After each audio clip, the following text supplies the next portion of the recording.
Começa agora mais um programa Crescendo em Cristo, série de estudos bíblicos produzida por pastores colaboradores da Rádio CPT. Olá, está começando mais um programa Crescendo em Cristo aqui pela Rádio CPT. Eu sou o pastor Felipe Eusébio, sou pastor aqui na Congregação Evangélica Luterana São Lucas de Porto Alegre. E é uma alegria muito especial poder contar com a sua audiência neste momento em que nós queremos estudar a palavra do nosso Deus. Hoje, dando início a mais um livro bíblico, onde queremos começar a estudar o texto da carta de Paulo aos Filipenses. Vamos caminhar por ela, essa carta tão especial, que diz coisas muito preciosas para nós, que nos ensina e que nos orienta muitas coisas a respeito da vontade de Deus para com a nossa vida e de quanto esse Deus pode nos auxiliar e de que maneira Ele está presente em todos os momentos e situações de nossa vida. Por isso, acompanhem conosco esses momentos tão especiais que nós podemos ter aqui pela Rádio CPT. Hoje, então, capítulo 1 da carta de Paulo aos Filipenses. Quero, então, ler os primeiros 2 versículos e, assim, trazer alguns aspectos introdutórios a respeito desta carta. Eu, Paulo e Timóteo, servos de Cristo Jesus, escrevemos esta carta para todos os moradores da cidade de Filipos, que pertencem ao povo de Deus e que creem em Cristo Jesus, e também para os bispos e diáconos da igreja. Que a graça e a paz de Deus, o nosso Pai, e do Senhor Jesus Cristo estejam com vocês. Muito bem, sempre que nós vamos ler um texto bíblico, ou começar a ler um livro da Bíblia, é sempre muito bom e importante que nós demos uma olhada no seu contexto, em algumas coisas assim relacionadas a esse livro, para nós podermos compreender um pouquinho melhor também. Bom, estamos diante de uma carta, que era um meio de comunicação mais comum da época de Paulo. Talvez hoje Paulo não faria cartas, faria post no Facebook, faria vídeos no YouTube, faria uma transmissão ao vivo ou alguma coisa do tipo. Mas nesse período aqui, Paulo então está se comunicando com a igreja de Filipos, uma igreja por quem Paulo tinha uma grande admiração e um grande carinho por essa igreja. Paulo tinha assim um grande apreço pela igreja de Filipos. E a gente vai ver ao decorrer dessa carta que ele manifesta justamente esse carinho. As cartas no tempo de Paulo tinham uma estrutura muito parecida com a que Paulo está usando aqui também. Havia uma identificação do autor, para quem, e um desejo de paz. Depois o conteúdo e, novamente, um desejo de paz. Foram escritas essas cartas para serem lidas e seguidas nas igrejas. Paulo fundou a congregação de Filipos, e depois ele ficou sabendo de problemas, de dificuldades que essa igreja estava passando, e então ele resolve mandar essa carta. E ao mesmo tempo também escreve para manifestar a sua gratidão pela igreja de Filipos. O autor, então, fica claro que Paulo e Timóteo estão juntos, mas muito provavelmente quem a redigiu, quem a preparou, quem colocou as palavras ali foi o apóstolo Paulo. Vemos que Paulo se dizia servo de Cristo Jesus, Isso é muito importante dentro desse contexto do texto bíblico. E ele deseja aí que a graça esteja com vocês. Um detalhe mais importante também desta carta é que Paulo está preso quando ele escreve esse texto, esse momento, em que Paulo está redigindo essa carta. Ele se encontra na prisão. E preso por causa de pregar o Evangelho. E mesmo preso, ele escreve uma carta que é conhecida como a Carta da Alegria. É uma carta de gratidão. Uma carta para alertar também a ameaça que o Evangelho estava enfrentando e passando na época. Uma carta para tratar de problemas que estavam acontecendo na igreja. Então, isso são alguns aspectos assim, para a gente ter em mente quando formos estudar essa carta que temos aí pela frente. E agora eu quero ler do versículo 3 até o versículo 11 e depois fazer mais alguns comentários a respeito do capítulo 1. Sempre que penso em vocês, eu agradeço ao meu Deus, e em todas as vezes oro em favor de vocês. Oro com alegria, por causa da maneira que vocês me ajudaram no trabalho de anunciar o Evangelho, desde o primeiro dia até hoje. Pois eu estou certo de que Deus, que começou esse trabalho na vida de vocês, vai continuá-lo até que ele esteja completo no dia de Cristo Jesus. Vocês estão sempre no meu coração, e é justo que eu me sinta assim a respeito de vocês, pois vocês têm participado comigo desse privilégio que Deus me deu. É isso o que vocês estão fazendo agora, que estou na cadeia, e foi o mesmo que fizeram quando eu estava livre para defender e anunciar com firmeza o Evangelho.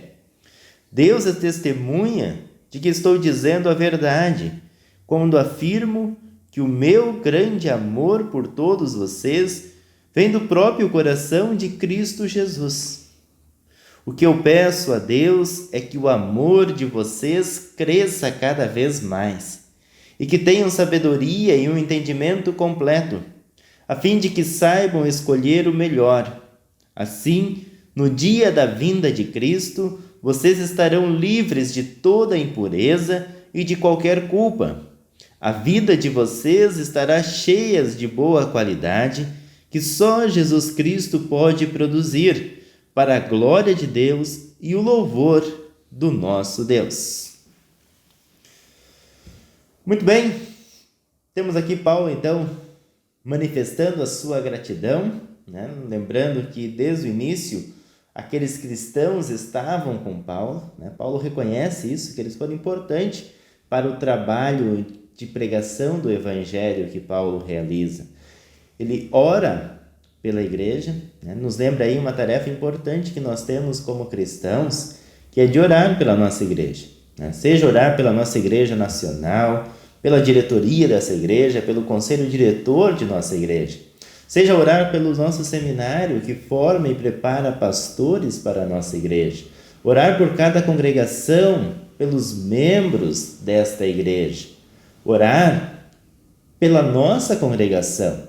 Orar pelo nosso pastor, pela nossa diretoria, pela nossa liderança, enfim, como é importante nós colocarmos a nossa igreja diante dos cuidados do nosso Deus. Também, Paulo demonstra a confiança em Deus, de que Deus continuaria sempre de novo cuidando da sua igreja. Bom exemplo para nós também, novamente. Deus está no controle de nossa igreja. Às vezes a gente fica com receio, fica com medo, e aí nós somos convidados a deixar Deus ser Deus na nossa igreja.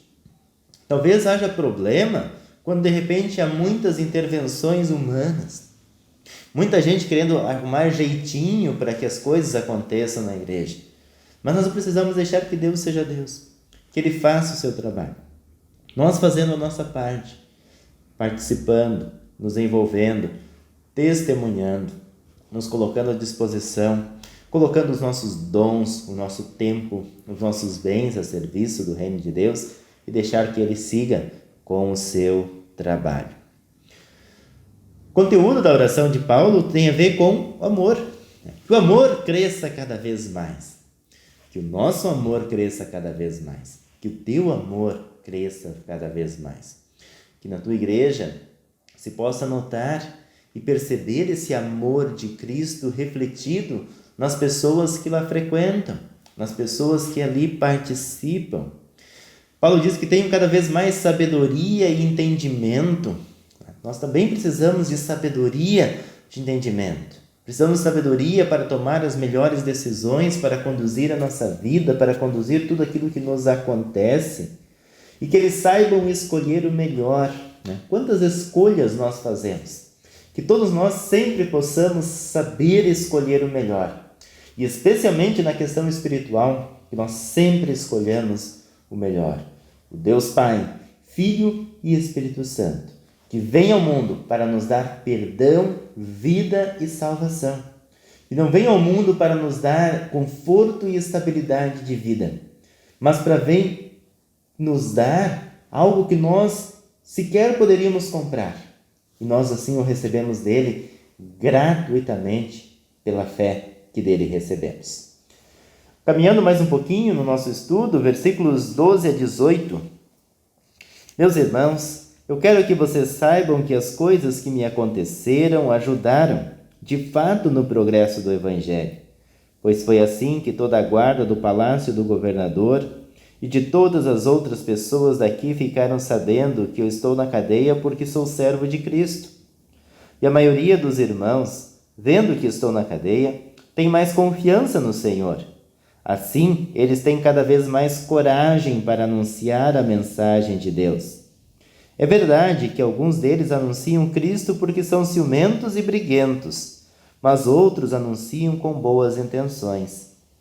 Estes fazem isso por amor, pois sabem que Deus me deu o Evangelho, o trabalho de defender o Evangelho. Os outros não anunciam Cristo com sinceridade, mas por interesse pessoal. Eles pensam que assim aumentarão os meus sofrimentos enquanto estou na cadeia. Mas isso não tem importância. O que importa é que Cristo está sendo anunciado, seja por maus ou por bons motivos.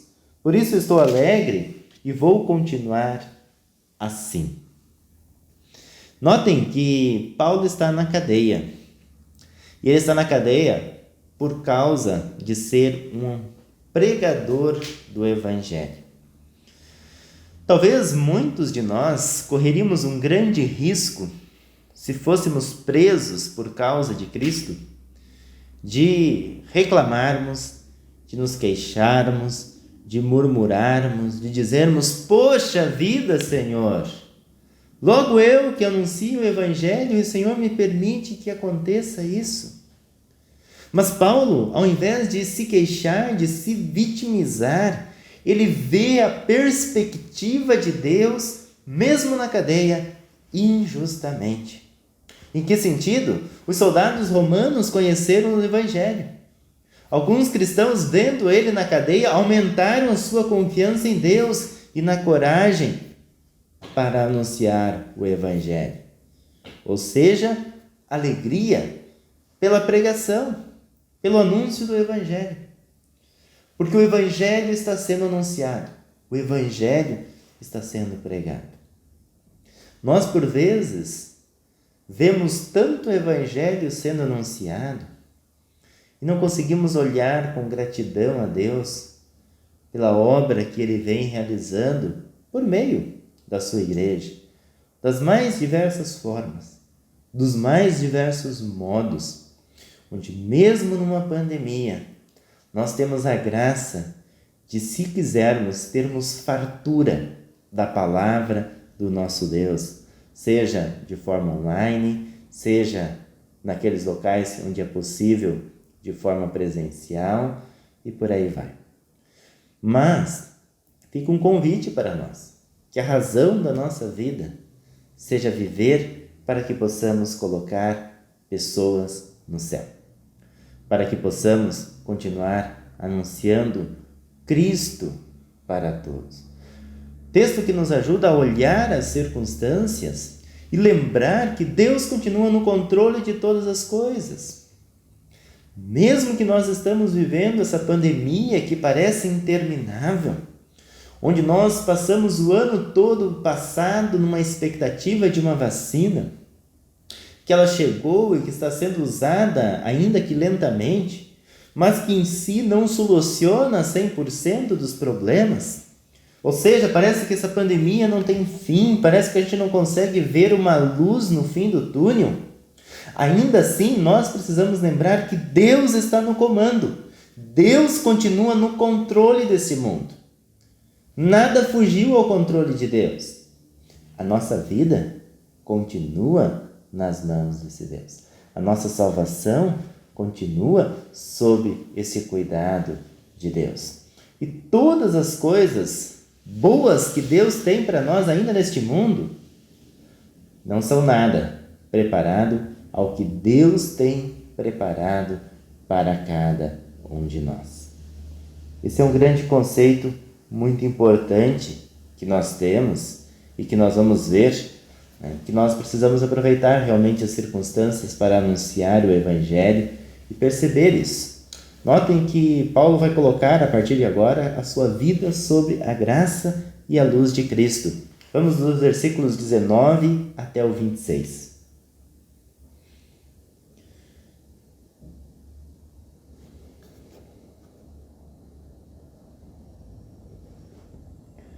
Pois eu sei que por meio das orações de vocês e com a ajuda do Espírito de Jesus Cristo, eu serei posto em liberdade. O meu desejo e a minha esperança são de nunca falhar no meu dever, para que sempre e agora ainda mais eu tenha muita coragem. E assim, em tudo que eu disser e fizer, tanto na vida como na morte, eu poderei levar os outros a reconhecerem a grandeza de Cristo. Pois para mim, o viver é Cristo e o morrer é lucro. Mas, se eu continuar vivendo, poderei ainda fazer algum trabalho útil aqui. Então, não sei o que devo escolher. Estou cercado pelos dois lados, pois quero muito deixar esta vida e estar com Cristo, o que é bem melhor. Porém, por causa de vocês, é muito mais necessário que eu continue a viver. E como estou certo disso, sei que continuarei vivendo e ficarei com todos vocês para ajudá-los a progredir e terem a alegria que vem da fé. Assim, quando eu for visitar vocês outra vez, vocês terão muito mais razão e ainda para ficarem orgulhosos de mim na vida que vocês têm de união com Cristo Jesus. Viver é Cristo e o morrer é lucro. Essa é a nossa certeza, que o nosso viver aqui seja por Cristo Jesus.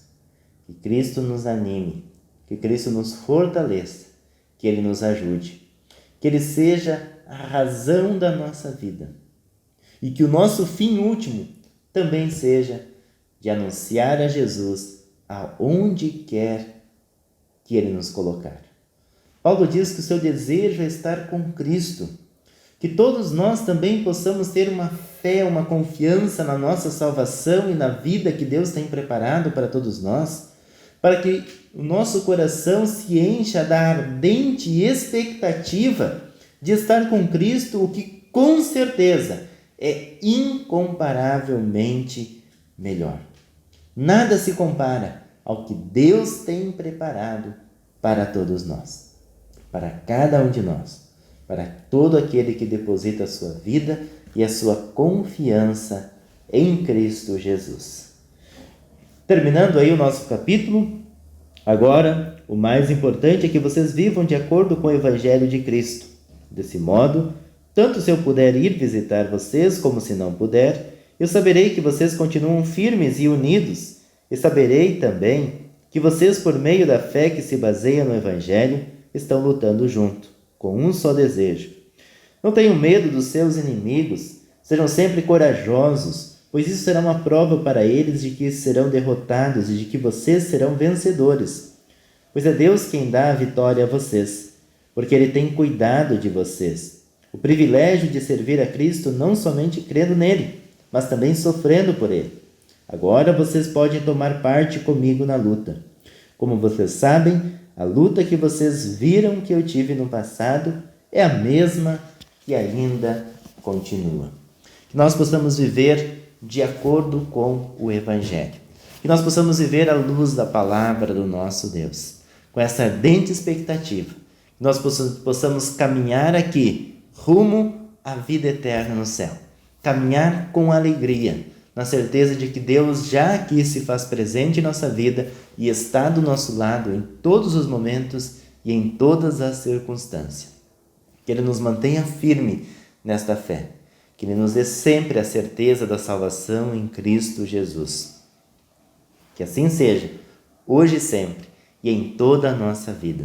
Quero terminar uma palavra que eu acredito que seja muito apropriado para fechar esse primeiro capítulo de Filipenses, em meio a todas as circunstâncias da nossa vida, até mesmo em meio às perseguições. As palavras de Josué 1:9. Disse: Senhor, não tenha medo, nem fique desanimado, porque eu, o teu Deus, estou com você por onde quer que você andar. Deus está contigo, por onde quer que você andar. Ele sempre está do seu lado. E um dia, todos nós estaremos presentes, 100% com Ele, na vida eterna que nos aguarda. Que esse Deus de amor os guarde e os abençoe. Fiquem na paz de Cristo, sintam-se abraçados também. E muito obrigado pela sua companhia neste momento de estudo e reflexão. Valeu, grande abraço, tchau, tchau. Acompanhe este e outros programas em radiocpt.com.br.